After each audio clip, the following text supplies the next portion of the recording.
no sé si decir que agradable o desagradable, ya estoy sintiendo frío por hace frío, me dice Norma Ríos, que también está con nosotros, y tengo en mis manos un librito que ojalá que muchos puedan tener, leer y además reflexionar sobre el mismo. Es la Ley Nacional de Salud Mental 26.657, Argentina 2011, que nos alcanza el doctor Silvestre Benis. ¿Cómo le va, doctor? Buen día. Pero muy buenos días, ¿cómo están ustedes? Bien. Bueno, para nosotros también es un buen día ver esta ley ya en funcionamiento. Así es. Tantos años esperando por algo como esto, porque a lo mejor algunos dirán, nosotros somos un poco con este capitalismo que nos invadió de tal manera que somos individualistas. Si yo no tengo un enfermo mental en mi casa, ¿qué me importa? Porque tenemos esta manera de pensar. Yo soy un poco directa para decir las cosas, observadora de la realidad, y el tener una ley nacional de salud mental, no solamente, le digo al que está del otro lado, aunque no tenga un enfermo mental, esto es el culpable de la inseguridad.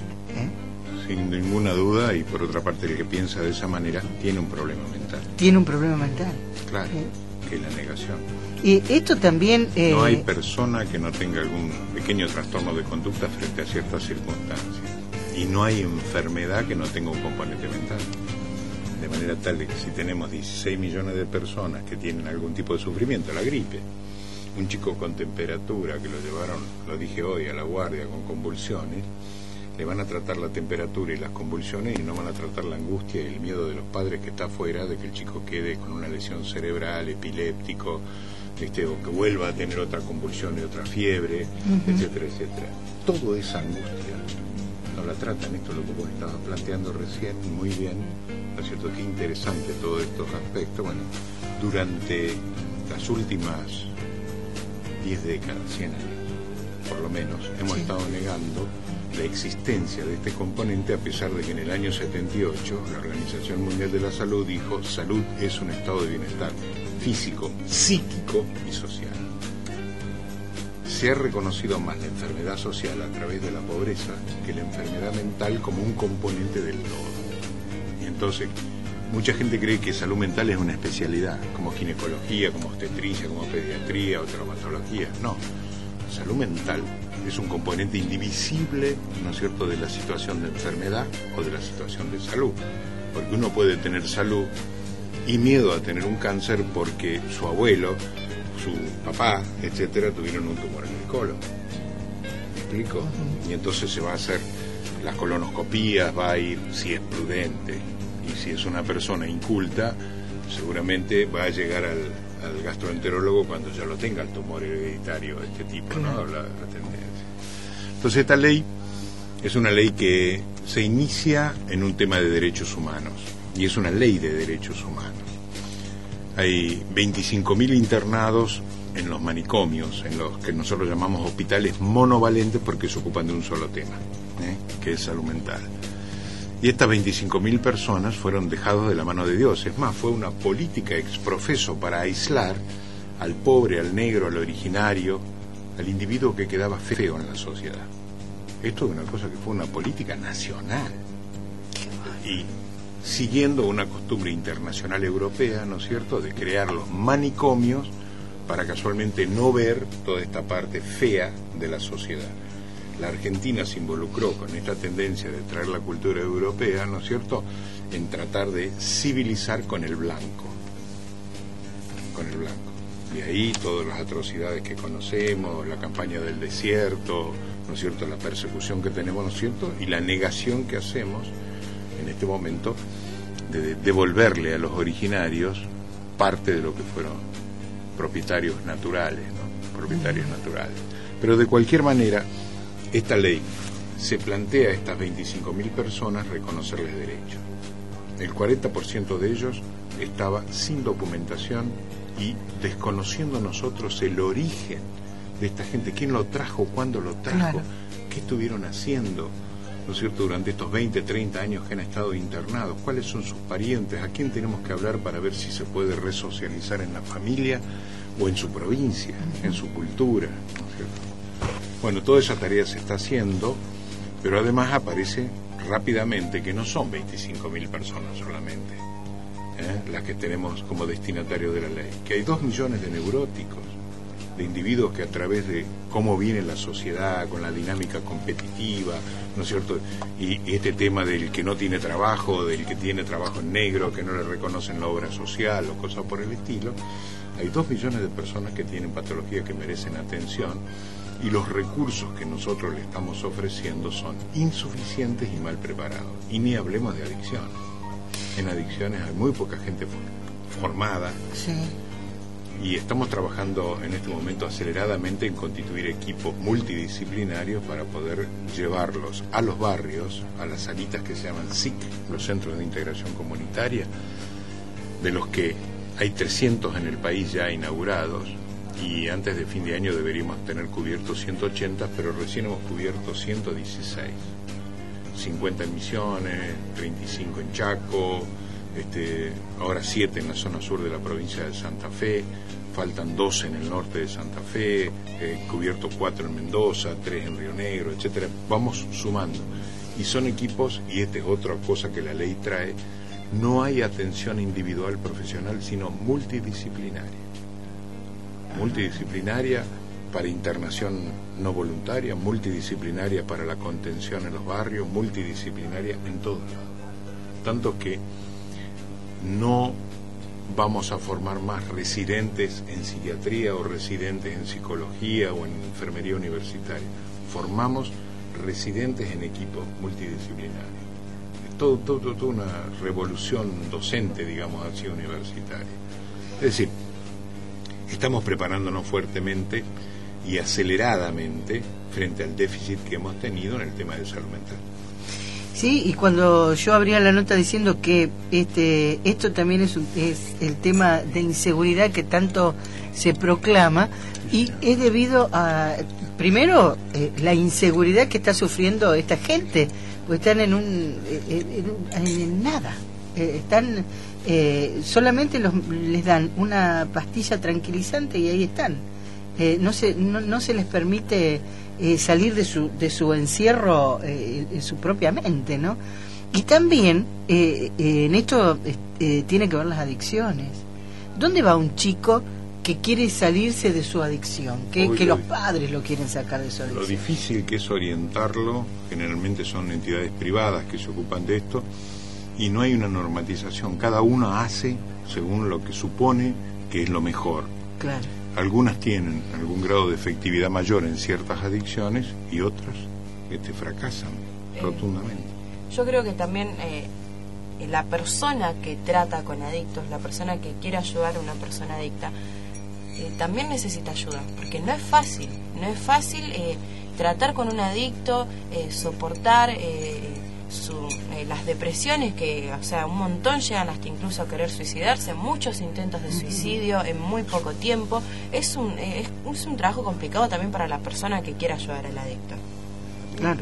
La familia. Sí. Yo decía el tema de la inseguridad, de la angustia, como dice el doctor, lo que significa todo el contexto, una enfermedad, ni hablar de las adicciones, porque ataca fundamentalmente a los jóvenes, pero cualquier otro tipo de enfermedad, y ni hablar esta definición de locura. ¿Qué es la locura? ¿Es no adecuarse a los cánones del sistema, ser loco?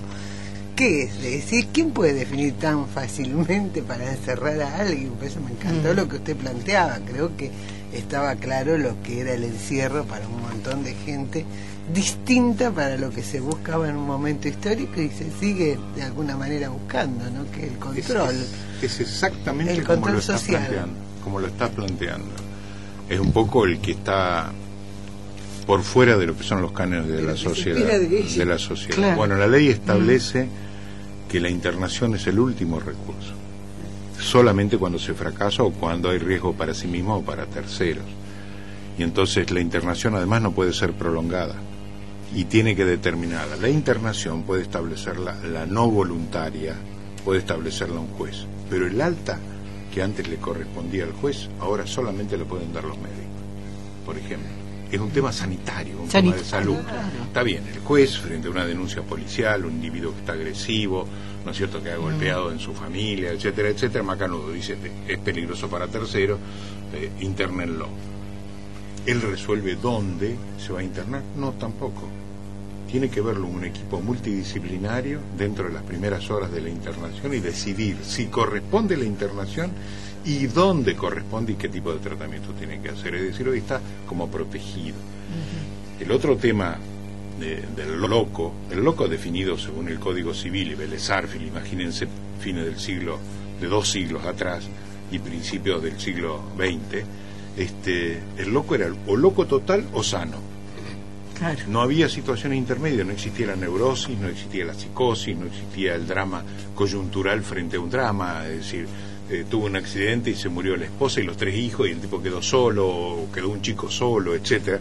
Bueno, frente a todo este tipo de dramas, ¿no es cierto?, hay una necesidad de que un equipo multidisciplinario opine, ¿no es cierto?, cuál es el tratamiento adecuado.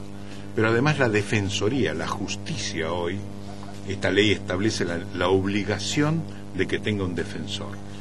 Los presos, sea por cualquier tipo de pena, tienen defensores, inclusive defensor gratuito que lo tiene que proveer la sociedad. Los locos no tenían defensores. La gente que está en los manicomios no tenía defensores. Ahora se ha constituido un cuerpo de jueces de la Defensoría Nacional y se pide la réplica en las provincias, que las defensorías hagan exactamente lo mismo. Y a su vez se crea un consejo consultivo que está integrado y manejado desde la Defensoría, pero por las ONG, por las universidades, los profesionales que están en el TEP. Es decir, que hay en este momento un tipo de protección. ¿Cuál es la diferencia entre un encarcelado y un manicomializado? El encarcelado tiene posibilidad asociativa de protesta y de reclamo, y esto lo hemos visto, el famoso motín. El loco, el individuo internado en un manicomio, no tiene capacidad asociativa. Entonces los reclamos, si puede hacerlo, son individuales, y cuando son individuales lo que recibe son palos o electroshock. ¿Todavía se hace el electroshock? Todavía se hacen electroshock, y en entidades privadas. Tanto como la picana en la cárcel. Y entidades Claro. privadas. Y sí, es una picana. Sí. Es una picana hecha con ciertas condiciones científicas, pero y si no es el electroshock, es el empastillamiento para que no joda. Claro. Entonces, y a su vez la sociedad ambulatoria también está recibiendo un empastillamiento al cual, a través a veces de la libre compra en el kiosco de un sedante o de un estimulante, que ustedes conocen cuáles son los que tienen mayor comercialización, se ha estimulado la automedicación, que es uno de los problemas más graves que tenemos en materia de salud mental, es la automedicación con drogas psicoactivas de alto riesgo. Entonces, aquí viene una lucha de la industria farmacéutica que quiere empastillar al mundo, Claro. versus nosotros que propiciamos, y esta ley lo propicia, que es la clínica.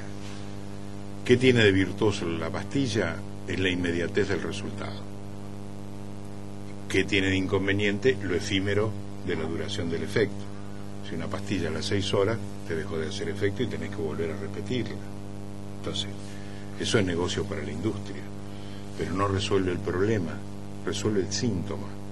Entonces, ¿cuál es la diferencia? La clínica más lentamente trata y hace que la persona o el paciente, llamémoslo, pueda manejar el problema, entenderlo, sin producirse una mala calidad de vida, angustia, miedo, etcétera, etcétera. Esto es lo que propicia esta ley.